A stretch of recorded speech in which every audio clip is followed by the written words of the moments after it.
Welcome to explore and connect. இன்றைக்கி நம்ம பார்க்க போகிறது டே 2 இல்லை பார்ட் 1 மாதிரி பண்ணியிருக்கேன்.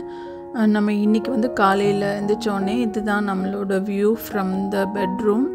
அந்த சைடு அந்த ரோடு வந்து மெயின் ரோடு ஆக்சுவலாக. அங்கே அது வழியாக தான் நம்ம வந்து இந்த பார்க்குக்குள்ளே வந்தோம். டிஸ்கவரி பார்க் இருக்குல்ல, அந்த கேபின்குள்ளே. ஸோ காலையில் நம்ம கிளம்பி இன்றைக்கி ஃபஸ்ட்டு பார்க்க போகிறது வந்து கிரேடில் மவுண்டன் அப்படிங்கிற ஒரு பிளேஸு. அது வந்து இந்த பார்க்லேருந்து 1 hours 46 minutes இருக்குது. ஸோ இந்த பார்க் இப்படி தான் இருக்கும். இது எல்லாமே வந்து 1 bedroom கேபின், ஸ்டூடியோ கேபின், அதுக்கப்புறம் வந்து 2 bedroom கேபின். வேண்டான்னா நமக்கு வந்து கேம்பிங் சைட் இருக்குது. அதில் வந்து நம்ம வந்து அந்த கேம்பர் வேனை பார்க் பண்ணிவிட்டு இல்லாட்டி டென்ட் போட்டு கூட இருக்கலாம். ஸோ நம்ம கிளம்பியாச்சு கிரேடில் மவுண்டனுக்கு. இந்த வே வந்து நல்லா பியூட்டிஃபுல்லாக இருந்துச்சு. அதனால் நான் வந்து கேப்சர் பண்ணேன். ஆனால் ரொம்ப ஸ்லோவாக இருக்குங்கிறதுக்காக ஸ்பீடை வந்து ஜாஸ்தி பண்ணியிருக்கேன். உங்களுக்கு வந்து இந்த மாதிரி ரோடு வியூஸ்லாம் பிடிக்கும்னா கொஞ்சம் ஸ்பீடை வந்து உங்கள் இதில் ஸ்லோ பண்ணிவிட்டு வேணால் பாருங்கள். இது கிரேடில் மவுண்டன் அப்படிங்கிறது என்னென்னா, இது வந்து one of the heritage area, அந்த UNESCO heritage area, world heritage area கடியில் வரும். பார்க்க போகிறோன்னா அந்த மவுண்டன் மெயினாக பார்க்க போகிறோம். அதுக்கப்புறம் அங்கே வந்து ஒரு டவ் லேக்குன்னு ஒரு லேக் இருக்குது. அதுவும் வந்து ரொம்ப சீனிக் பிளேஸ். அது ரொம்ப பியூட்டிஃபுல்லாக இருக்கும்னு கேள்விப்பட்டோம். அதனால் அங்கே போகிறோம். அதில் வந்து இருக்கிறதுலே ஒரு ஷார்ட்டஸ்ட் வாக் இருக்குது. அதாவது டவ் லேக்கில் ஒரு போட் ஷெட் இருக்குது. அங்கே வந்து நடந்துட்டு போயிட்டு அதை பார்த்துட்டு திருப்பி ரிட்டர்ன் ஆகிறது. அதுதான் பிளானு. போகிற வழி எல்லாமே ஃபுல்லாகவே வந்து ரொம்ப க்ரீனாக தான் இருந்தது. அங்கங்கே வந்து அங்கங்கே அந்த செம்மறி ஆடு இருக்கும்ல, ஷீப், அது வந்து அங்கங்கே புல் மேய்ஞ்சிருந்துச்சு. இடையில மவுண்டன் ரேஞ்சஸ் வந்துச்சு நம்ம ஓட்டிகிட்டு போகிறதுக்கு. அதுக்கப்புறம் திடீர்னு பிளெயினாக மாறும். ஸோ வேறு சீனரி வந்துகிட்டே இருந்துச்சு, லேண்ட்ஸ்கேப் மாறிட்டே இருந்தது ஆக்சுவலாக. ரோடு வந்து உங்களுக்கு இந்த மாதிரி 1 by 1 தான் நிறைய இடத்துல இருந்தது. ஒரு சைடு போகிறது இன்னொரு சைடுக்கு வர்றது மாதிரி தான். பெரிய பெரிய ரோடெலாம் இல்லை, இந்த மாதிரி ஒத்தையடி ரோடு தான். இந்த மாதிரி ரோட்டில் இடையில நம்ம வந்து ஓவர்டேக் பண்ணுறதுக்குன்னு அவங்களே ஒரு ஆப்ஷன் கொடுப்பாங்க. அப்போ மட்டும் தான் ஓவர்டேக் பண்ண முடியும். நீங்கள் பார்த்தீங்கன்னா நிறைய மவுண்டன் ரேஞ்சஸ் வந்துட்டே இருந்துச்சு வரும். அதுக்கப்புறம் திடீர்னு பிளெயினாக மாறும். ஸோ அப்படின்னா என்ன அர்த்தம்னா, நம்ம 2-3 மவுண்டன் தாண்டி போகிறோம் அப்படின்னு அர்த்தம். நம்ம ஆல்மோஸ்ட் வந்து வந்தாச்சு கிரேடில் மவுண்டனில். இப்போ பார்த்தீங்கன்னா இதுக்கு முன்னாடி போகிறதுக்கு தான் கேம்பர் வேன். இது வந்து நம்ம எடுத்துட்டோன்னா நம்ம ஹோட்டல்லாம் புக் பண்ணாமல் இந்த வேன்லேயே தங்கிக்கலாம். நான் சொன்னேன்ல அந்த டிஸ்கவரி பார்க், அங்கேயே அவங்க வந்து ஒரு சைட்டு பார்க்கிங் கொடுப்பாங்க. அங்கே கூட நம்ம அங்கே சைட்டை புக் பண்ணிவிட்டு ரிலாக்ஸ் பண்ணிக்கலாம். ஸோ அப்படி இல்லை அப்படின்னா அந்த கேம்பர் வேனுக்கு இந்த ஃப்ரீ பார்க்கிங் சைட்ஸ்லாம் இருக்கும். அதெல்லாம் பார்த்துட்டு அதுலேயும் நிறைய பேர் போவாங்க. ஸோ இதுதான் வந்து கிரேடில் மவுண்டனோட விசிட்டர் சென்டர். ஸோ நம்ம வந்தாச்சு. இங்கே வந்து என்ன பண்ணணும்னா, நம்ம விசிட்டர் சென்டரில் இந்த நேஷ்னல் பார்க்குக்குள்ளே தான் இந்த கிரேடில் மவுண்டன் இருக்குது. ஸோ அதுக்கான பாஸ் வாங்கணும். நாங்கள் வந்து ஃபேமிலி ஆஃப் 2 adults 1 kidனா எங்களுக்கு $70 ஆச்சு. ஸோ இங்கே பார்த்தீங்கன்னா வந்து எதுக்கு வந்து இது வந்து வேர்ல்ட் ஹெரிட்டேஜ் ஏரியா, அந்த யுனெஸ்கோ கடியில் வருது அப்படிங்கிற இன்ஃபர்மேஷன் கொடுத்துருந்தாங்க. 2 டைப் ஆஃப் ஹெரிட்டேஜ் யுனெஸ்கோ வந்து கொடுப்பாங்க. ஒன்று வந்து கல்ச்சுரல் ஹெரிட்டேஜ், நம்ம தாஜ்மஹால், அப்புறம் கிரேட் வால் ஆஃப் சைனாலாம் இருக்குல்ல, அதெல்லாம் கல்ச்சுரல் ஹெரிட்டேஜ். அது வந்து மானுமெண்ட்ஸ், ஹிஸ்டாரிக் பில்டிங்ஸ் அந்த மாதிரி இருக்குது. இன்னொன்று வந்து நேச்சுரல் ஹெரிட்டேஜ். இந்த நேச்சுரல் ஹெரிட்டேஜுக்குள்ளே வரணுன்னா ஒரு 10 க்ரைட்டீரியா இருக்குது.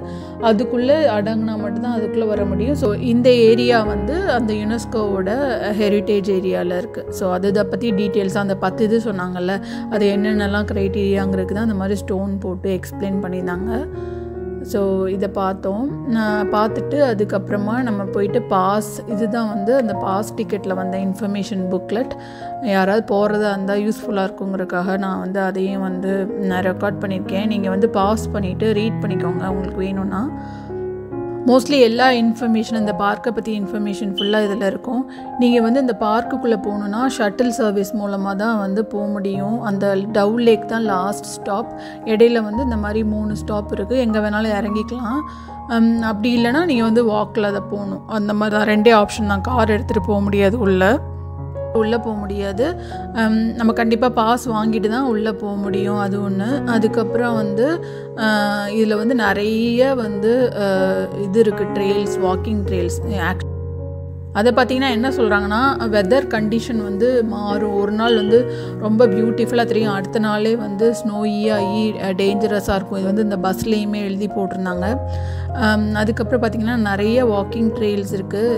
இந்த ட்ரெயில்ஸ் வந்து என்னென்ன லெவல், அதாவது நம்மளால் வந்து மீடியம் லெவல், ஹையர் லெவல், யாருனாலும் போகிற மாதிரி லெவல் அதெல்லாம் இருக்குது. ஹையஸ்ட் வந்து 5 to 6 days கூட வந்து இங்கே வந்து வாக்கிங் போகலாம். எங்கள் ஆஃபீஸ்லேயே ஒருத்தவங்க வந்து பண்ணாங்க இங்கே 1 வீக்குக்கு. அவங்க இங்கே ஒரு யூரோப்பியன், அவர் வந்து 6 days லீவ் எடுத்துகிட்டு 1 week லீவ் எடுத்துகிட்டு இங்கே வந்து ட்ரெக்கிங் பண்ணிட்டு வந்தாங்க. இது வந்து ஷட்டில் சர்வீஸ். இதுக்கு வந்து கிறிஸ்மஸ்னால கொஞ்சம் கூட்டம் ஜாஸ்தியாக இருந்துச்சு. அந்த ஷட்டில் எடுத்துகிட்டு நம்ம என்ன பண்ணுறோன்னா நம்ம லாஸ்ட் ஸ்டாப்பில் தான் இறங்க போகிறோம். அதான் டவ் லேக். ஸோ போகிற வழி இப்படி தான் இருக்குது. இடையில வந்து ஒரு அந்த இன்டர்பிரிட்டேஷன் சென்டர்னு ஒன்று இருக்குது. அது பக்கத்தில் ஒரு ஃபால்ஸ் மாதிரி இருந்தது, அங்கே வேணால் இறங்கி போகலாம். அதுக்கப்புறம் இது வந்து ரோனி க்ரீக் அப்படிங்கிற ஒரு இடம். இதுலேயும் நிறைய பேர் இறங்கி உங்களுக்கு நிறைய டைம் இருந்துச்சுன்னா இந்த வாக்கிங் ட்ரெயிலையும் நீங்கள் போகலாம். ஆக்சுவலாக இது வந்து இந்த கிட்டத்தட்ட நம்ம நியூசிலாண்டில் ஒரு ட்ரெயில் பார்த்தோம், அந்த மாதிரி இருந்தது ஆக்சுவலாக அந்த ட்ரெயிலை பார்க்குறதுக்கு. நாங்கள் இங்கெல்லாம் போகல, நமக்கு வந்து நிறைய டைம் இல்லாதனால நம்ம அங்கெல்லாம் இறங்கல, நேராக டவ் லேக்கு தான் நம்ம இறங்கியிருக்கோம். ஸோ இறங்கினோடனே இந்த மாதிரி ஒரு பிளேஸ் இருக்குது. இது உள்ள கூடியும் நம்ம வந்து இந்த மாதிரி வியூ பாயிண்ட்ஸ்லாம் வச்சுருந்தாங்க. கொஞ்ச நேரம் ரெஸ்ட் எடுக்கணும்னா அங்கே உட்காந்துட்டு போகிற மாதிரிலாம் இருந்துச்சு. டவ் லேக்குங்கிறதுக்கு எதுக்கு பேர் வந்துச்சுன்னா, இந்த கோல்டு மைன் பண்ணுவாங்கள்ல, அந்த மைனிங் பண்ணும்போது அதை ஃபில்டர் பண்ணுறதுக்கு இந்த மாதிரி கோல்டு மைனிங் கிரேடல்னு ஒன்று இருக்குது. ஸோ அந்த மாதிரி இருக்காமா, அதனால தான் அந்த பேர் வச்சுருக்காங்க. நான் கூட தொட்டில் மாதிரி இருக்கும் அப்படின்னு நினச்சேன், ஆனால் அது இல்லை, கோல்டு மைன் கிரேடல் அதுதான். இப்போ வந்து நம்ம வந்து இந்த டவ் லேக்கில் வந்து நம்ம போகிறதுக்கு ஒரு 20 minutes கிட்டத்தட்ட உள்ளே வாக் பண்ணி போகணும். அப்போ தான் அந்த லேக்கை ரீச் பண்ண முடியும். அதனால் அந்த வாக் மட்டும் நாங்கள் பண்ணோம். இந்த ஈஸியாக தான் இருந்துச்சு அந்த வாக், ரொம்ப கஷ்டமாலாம் இல்லை. அங்கங்கே நிப்பாட்டி இந்த மாதிரி பார்த்துக்கலாம். ரொம்ப பியூட்டிஃபுல்லாக இருந்துச்சு.